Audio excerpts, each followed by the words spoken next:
Hello guys, welcome to IfraTuber. Thank you for your love and support guys. Please channel को subscribe करिए, bell button को press करिए, बहुत informative videos आने वाली हैं। वीडियो को एंड तक ज़रूर देखिए। आज की हमारी टॉपिक है हेल्थ इंश्योरेंस। हेल्थ इंश्योरेंस या मेडिकल इंश्योरेंस एक ऐसा टर्म है जो रिस्क मैनेजमेंट के लिए यूज़ किया जाता है। मान लीजिए आपको कोई बीमारी हो गई या सिक हो गए और उसे रिस्क कहला जाता है और रिस्क को कवर करने के लिए इंश्योरेंस को यूज़ किया जाता है। आपका जो भी ट्रीटमेंट होता है वो जो पैसा लगता है वो इंश्योरेंस कंपनी कवर करती है। रिस्क को मिनिमाइज करने के लिए इंश्योरेंस यूज़ होता है। सो इंश्योरेंस स्टार्ट कैसे हुआ? चाइनीज़ एंड बेबीलोनियन लोग जब ट्रेड करते थे पुराने ज़माने पे, तो उन्होंने एक ऐसा काम किया था जिसमें वो सब आपस में थोड़े थोड़े पैसे जमा करके एक जगह पुल कर दिया था।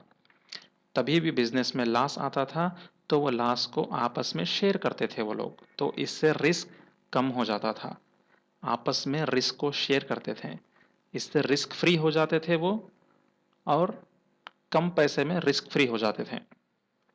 तो सेम कॉन्सेप्ट आपको इंश्योरेंस में देखने को मिलता है। इंश्योरेंस कंपनी रहती है, इंश्योरेंस कंपनी गवर्नमेंट रेगुलेशंस के बेस पे चलती है। आप इंश्योरेंस कंपनी को प्रीमियम पे करते हैं तो आपको इंश्योरेंस कंपनी पॉलिसी देती है, उसका इस्तेमाल आप ट्रीटमेंट के लिए कर सकते हैं। अगर आप व्हीकल के लिए प्रीमियम बना तो उसे कार इंश्योरेंस या व्हीकल इंश्योरेंस कहते हैं। अगर आपने प्रॉपर्टी के लिए इंश्योरेंस प्रीमियम पे करा तो उसे प्रॉपर्टी इंश्योरेंस कहते हैं। अगर आप हेल्थ केयर के लिए प्रीमियम पे करा तो उसे हेल्थ केयर इंश्योरेंस कहते हैं। स्टैटिस्टिक्स क्या है? इंडिया में 138 बिलियन का पॉपुलेशन है, उसमें अभी तक 70% लोग इंश्योरेंस से कवर है और 30% लोग को इंश्योरेंस नहीं है। कॉरपोरेट कंपनीज, गवर्नमेंट कंपनीज अपने एम्प्लॉयज़ को इंश्योरेंस का कवर देती है। आपकी सैलरी अगर 21,000 से कम है तो आपको ईएसआई रहता है। अगर आपकी सैलरी 21,000 से ज़्यादा हो तो आपको इंश्योरेंस रहता है। प्राइवेट कंपनीज, गवर्नमेंट कंपनीज दोनों भी इंश्योरेंस प्रोवाइड करती है अपने एम्प्लॉयज़ को एंड डिपेंडेंट्स को। डिपेंडेंट्स यानी अपनी वाइफ को, अपने फादर मदर को और चिल्ड्रंस को, इन लॉस को, इन लोगों को government sector companies, private sector companies insurance या ईएसआई प्रोवाइड करती है। गवर्नमेंट का रोल क्या है हेल्थ केयर में? जो भी कंट्री हो, जो भी कंट्री की गवर्नमेंट, उसका रिस्पॉन्सिबिलिटी होती है कि आम आदमी को free and quality health care provide करे। इंडिपेंडेंस के बाद जो गवर्नमेंट्स ने वर्क किया है इंडिया में हेल्थ केयर को लेकर, अनफॉर्चुनेटली गवर्नमेंट्स कामयाब नहीं हुई हेल्थ केयर के सेक्टर में। कोई भी गवर्नमेंट हो, चाहे कोई भी गवर्नमेंट थी पावर में, ये हेल्थ केयर को लेकर फेल थी। तभी ने गवर्नमेंट ने प्राइवेट हॉस्पिटल्स को ऑप्शन दिया था। तब प्राइवेट हॉस्पिटल्स जम के ओपन हुए इंडिया में। इससे क्या हो गया, ऑप्शंस ज़्यादा हो गए थे। प्राइवेट हॉस्पिटल्स तो चैरिटी के लिए नहीं आए थे, like multi speciality hospitals, super speciality hospitals charity के लिए नहीं आए थे। इनका सिंपल सा मकसद था प्रॉफिट करना। इससे हेल्थ केयर का कास्ट बढ़ गया था। लेकिन इसमें एक एडवांटेज था, जो रिच थे, जिसके पास पैसा था, उसको अच्छी फैसिलिटीज़ मिलने लगी और उनको अच्छे ऑप्शंस मिल रहे थे हेल्थ केयर के लिए। लेकिन गरीब का क्या होगा? What about middle class? Middle class के पास उतना पैसा नहीं होता है कि वो प्राइवेट हॉस्पिटल या मल्टी स्पेशलिटी हॉस्पिटल्स के बिल को बेयर कर सके। तो इसी वजह से इंश्योरेंस को इंट्रोड्यूस कर दिया था। इंश्योरेंस अगर आप लेना चाहते हैं, अगर आप ले लिया है, तो आपकी पॉलिसी में ये पॉइंट्स ज़रूर देखिए। अगर आप लेने वाले हैं इंश्योरेंस तो ये पॉइंट्स को ज़रूर कंसिडर करना before purchasing an insurance policy. First one, आपको देखना चाहिए कितना अमाउंट का इंश्योरेंस लेना चाहिए। अगर आप साल में 3 लाख रुपए कमाते हैं तो आपको उससे डबल 6 लाख का इंश्योरेंस लेना अच्छा रहता है। फर्स्ट पॉइंट अपने को देखना है कैशलेस ट्रीटमेंट है या नहीं, कोपे का ऑप्शन है या नहीं, प्री एग्जिस्टिंग डिसीज़ क्या होता है, कैपिंग क्या होता है, इसका इफेक्ट कैसे रहता है इंश्योरेंस पॉलिसी पे, ऑटोमेटिक रिस्टोरेशन फैसिलिटी देती है या इंश्योरेंस या नहीं, एक्सीडेंटल इंजरी बेनिफिट कवर करता है या नहीं, आर्गन डोनर को कवर करता है या नहीं, डोमिसिलरी हॉस्पिटलाइजेशन क्या होता है, इसका इंश्योरेंस में क्लॉज क्या है। Pre hospitalisation and post hospitalisation, day care treatment, no claim bonus, claim settlement ratio, ये सब चीज़ों को आपको ज़रूर ध्यान देना है इंश्योरेंस पॉलिसी ख़रीदने से पहले। एक एक को करके देखते हैं। कैशलेस ट्रीटमेंट, ये बहुत इंपॉर्टेंट होता है।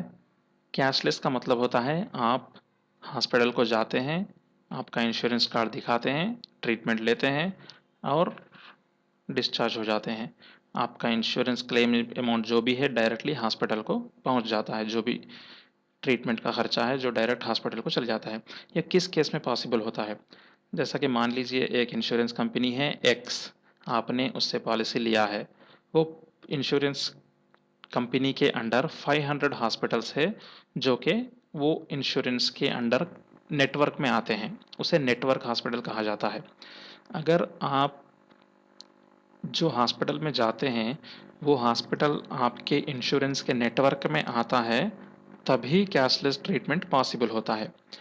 अगर आप आउट ऑफ नेटवर्क या नॉन नेटवर्क हॉस्पिटल में जाते हैं किसी इमरजेंसी के रीज़न, तब आपको कैशलेस ट्रीटमेंट प्रोवाइड नहीं किया जाता। आपको पहले पेमेंट करना पड़ता है ट्रीटमेंट के लिए, उसके बाद आपको क्लेम्स के फॉर्म फिल करनी पड़ती है, पेपर वर्क करना पड़ता है, तब जाके आपको पेमेंट मिलती है। यही फ़र्क होता है कैशलेस ट्रीटमेंट और रीएम्बर्समेंट में। प्रिफर करिए कैशलेस ट्रीटमेंट, क्योंकि रीएम्बर्समेंट में क्या होता है, पहले आपको पैसा पे करना पड़ता है, वो बहुत बड़ा चैलेंज हो जाता है मिडिल क्लास के लिए। सो प्रिफर कैशलेस ट्रीटमेंट। ज़्यादा से ज़्यादा कैशलेस ट्रीटमेंट के हॉस्पिटल्स लाइक नेटवर्क हॉस्पिटल्स कौन सी इंश्योरेंस पॉलिसी देती है, कौन सी कंपनी देती है, उसको प्रीफर करिए। नेक्स्ट आता है कोपे। कोपे का मतलब है एक फिक्स अमाउंट आपको पे करना पड़ता है। अगर आपके इंश्योरेंस पॉलिसी में कोपे का क्लाज लगा हुआ है, लाइक 10% या 20% कोपे का क्लाज लगा हुआ है, तब आपको जितना क्लाज लगा हुआ है उतना आपको पे करना पड़ता है। मान लीजिए आपने एक सर्जरी करवाई, उसका कास्ट हुआ 1 लाख रुपीज़। आपके इंश्योरेंस पॉलिसी में कोपे का क्लाज है 20%। 20% यानी 20,000 रुपये आपको पे करना पड़ेगा। रिमेनिंग 80,000 जो है वो इंश्योरेंस कंपनी पे करती है। सो इसीलिए कोपे ज़ीरो रहना चाहिए। कोपे का कभी भी ज़ीरो रहना चाहिए, कोपे परसेंटेज नहीं रहना चाहिए इंश्योरेंस में, इसका ध्यान ज़रूर रखिए। Pre existing disease in health insurance. Pre existing क्या होता है? प्री एग्जिस्टिंग का मतलब होता है आप इंश्योरेंस लेने के लिए प्लान करें हैं और आपने इंश्योरेंस लेने से पहले 48 मंथ्स तक जो भी आपका कंडीशन रहता है लाइक डायबिटीज़, बीपी, उसे प्री एग्जिस्टिंग कंडीशन या प्री एग्जिस्टिंग डिसीज़ कहा जाता है। अगर आपको प्री एग्जिस्टिंग डिसीज़ है तो क्लियरली बता दीजिए इंश्योरेंस लेते समय ही, क्योंकि फ्यूचर में आपके क्लेम का रिजेक्शन या पॉलिसी की डिनायल ना हो सके। ओके, सो प्री एग्जिस्टिंग को नॉर्मली इंश्योरेंस कंपनीज कवर करती हैं, लेकिन सर्टेन पीरियड के बाद उसे वेटिंग पीरियड कहा जाता है। अगर मान लीजिए आपको प्री एग्जिस्टिंग कंडीशन है, बीपी है, आपने इंश्योरेंस ले लिया है, तो इंश्योरेंस लेने के 2 इयर्स, 3 इयर्स या 4 इयर्स के बाद प्री एग्जिस्टिंग कंडीशन को कवर करती है। अगर 3 इयर्स के बाद आपको प्री एग्जिस्टिंग कंडीशन पे ट्रीटमेंट होना है तो उसको आप क्लेम कर सकते हैं वेटिंग पीरियड ओवर होने के बाद। नेक्स्ट आता है कैपिंग। कैपिंग आपको रूम्स पे लगता है, आईसीयू के रूम्स पे लगता है। नॉर्मली कैपिंग इंश्योरेंस कंपनीज 1% या 2% रखती है, लेकिन थोड़ी इंश्योरेंस पॉलिसीज या इंश्योरेंस कंपनीज ऐसे इंश्योरेंस प्रोवाइड करती है जिसमें कैपिंग नहीं रहता। No room rent cap. No room rent cap मतलब आप जो भी मर्जी का रूम लेना चाहते हैं ले सकते हैं। लाइक हॉस्पिटल्स में अब स्पेशलिटी हॉस्पिटल्स में, सुपर स्पेशलिटी हॉस्पिटल में आपको deluxe room, luxury room, private rooms, ऐसे डिफरेंट रूम्स अवेलेबल रहते हैं। अगर आपकी पॉलिसी में नो रूम रेंट कैप है तो आप आपकी मर्ज़ी का रूम ले सकते हैं ट्रीटमेंट के लिए। अगर आपकी पॉलिसी में 1% ऑफ योर सम इंश्योर्ड, जो अमाउंट है आपका पॉलिसी का, उस पे 1% अगर लगा रही है तो आपको आपकी मर्ज़ी का रूम नहीं मिल सकता। मान लीजिए आपका पॉलिसी 3 लाख का है और उस पे रूम रेंट लगा है 1% रूम रेंट कैपिंग, इसमें क्या होता है, आपको 3000 का ही कवर मिलता है। अगर आप प्राइवेट रूम चाहते हो, 5000 रुपये जो कास्ट है, मान लीजिए प्राइवेट रूम का कास्ट 5000 है, आप वो लेना चाहते हैं, तो आपको बाकी के 2000 जो है खुद पे करना पड़ता है। इसमें आपको रिस्क बढ़ जाता है। सो कैपिंग ज़रूर देखिए, नो रूम रेंट कैप होना चाहिए। रिस्टोरेशन बेनिफिट, रिस्टोरेशन बेनिफिट ये होता है, मान लीजिए आपने इंश्योरेंस लिया है जनवरी 1 2024 को, और आप 3 लाख का इंश्योरेंस लिया है। मार्च या अप्रैल में आप सिक हुए थे, आपको ट्रीटमेंट के लिए 2 लाख का खर्चा आ गया था, तो आपने इंश्योरेंस से पे कर दिया 2 लाख, तो आपके इंश्योरेंस में बचा है 1 लाख। अगर फिर आप अगस्त या सितंबर में सिक होते हैं, बीमार होते हैं, तो आपके इंश्योरेंस में तो 1 लाख रुपया ही है। अगर बिल ज़्यादा होता है 1 लाख से, तो आपको खुद से पैसे पे करना पड़ता है। तो इस कंडीशन में अगर आपकी इंश्योरेंस पॉलिसी ऑटोमेटिक रिस्टोरेशन देती है, तो 1 साल के अंदर अगर आपने यूटिलाइज कर लिया था अमाउंट, तो फिर आपको उतना ही अमाउंट की फैसिलिटी इंश्योरेंस कंपनी देती है। इस केस में 2 लाख यूज़ किया था आपने, 1 लाख बचा था। अगर आप फिर से सिक हुए, तो आपको फिर 2 लाख रुपये रिस्टोर किया जाता है, ताकि आपका इंश्योरेंस अमाउंट 3 लैक्स के कवर करे। इसे रिस्टोरेशन ऑफ बेनिफिट कहा जाता है। एक्सीडेंटल इंजरी बेनिफिट, आपके पास इंश्योरेंस की पॉलिसी है 3 लाख की, और आप कहीं जा रहे थे, आपका एक्सीडेंट हो गया, एग्जाम्पल समझिए सिर्फ, और डॉक्टर ने आपको सर्जरी का एडवाइस किया, उसका कॉस्ट है 6 लाख रुपीस। एक्सीडेंटल इंजरी, सिर्फ एक्सीडेंटल को पकड़ के चलते हैं, तो आपका कवरेज तो 3 लाख का है, बाकी का 3 लाख आपको पे करना पड़ता है। ये बहुत बड़ा रिस्क है। तो थोड़े इंश्योरेंस पॉलिसीज ऐसी होती हैं जो एक्सीडेंटल इंजरी बेनिफिट अलग से देती हैं।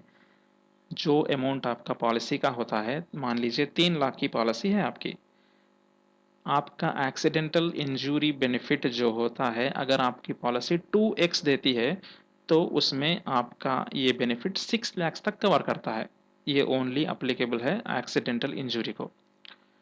ये भी देखना चाहिए एक्सीडेंटल इंजरी को एक्स्ट्रा बेनिफिट मिलता है या नहीं।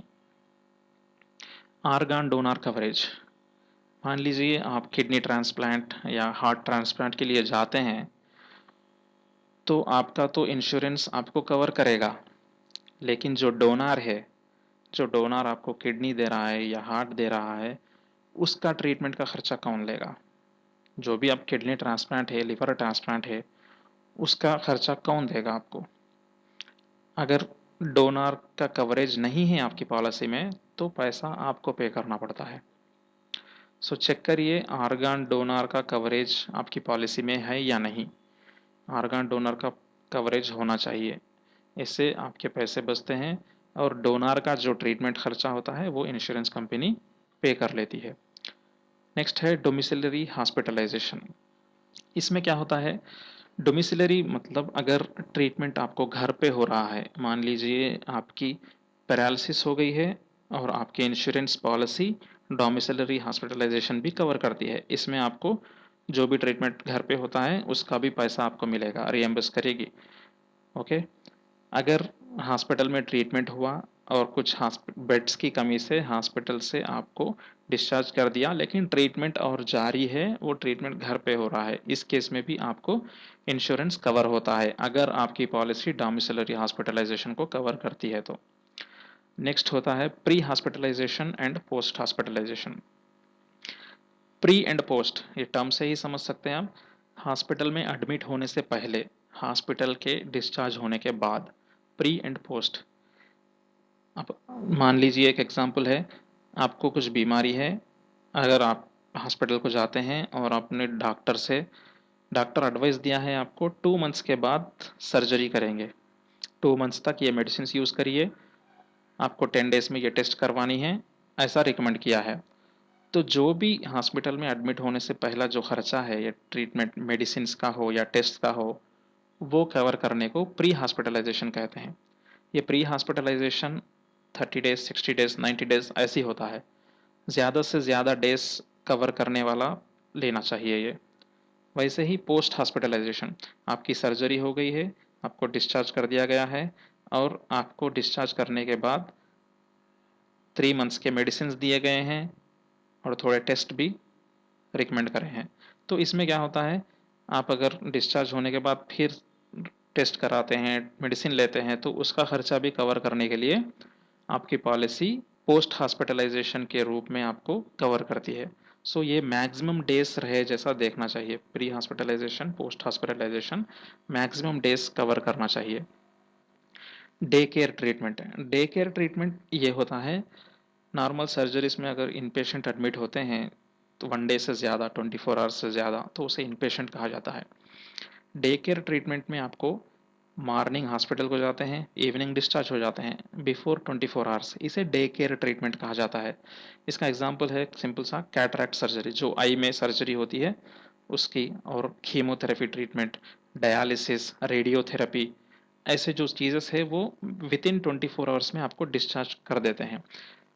इंश्योरेंस पॉलिसीज नॉर्मली ये चीज़ को कवर नहीं करती है, ये चीज़ को भी आप चेक करना चाहिए आपकी पॉलिसी डे केयर ट्रीटमेंट को कवर करती है या नहीं। नेक्स्ट होता है नो क्लेम बोनस।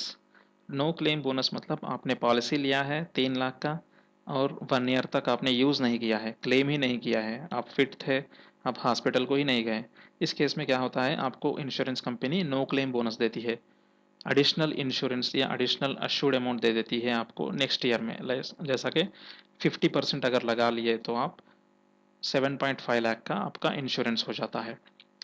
या थोड़ी कंपनीज आपको प्रीमियम कम कर देती है, इंश्योरेंस का प्रीमियम जो रहता है वो कम कर देती है अगर आप क्लेम नहीं करते हैं, तो ये डिपेंड्स ऑन ईयर के ऊपर रहता है।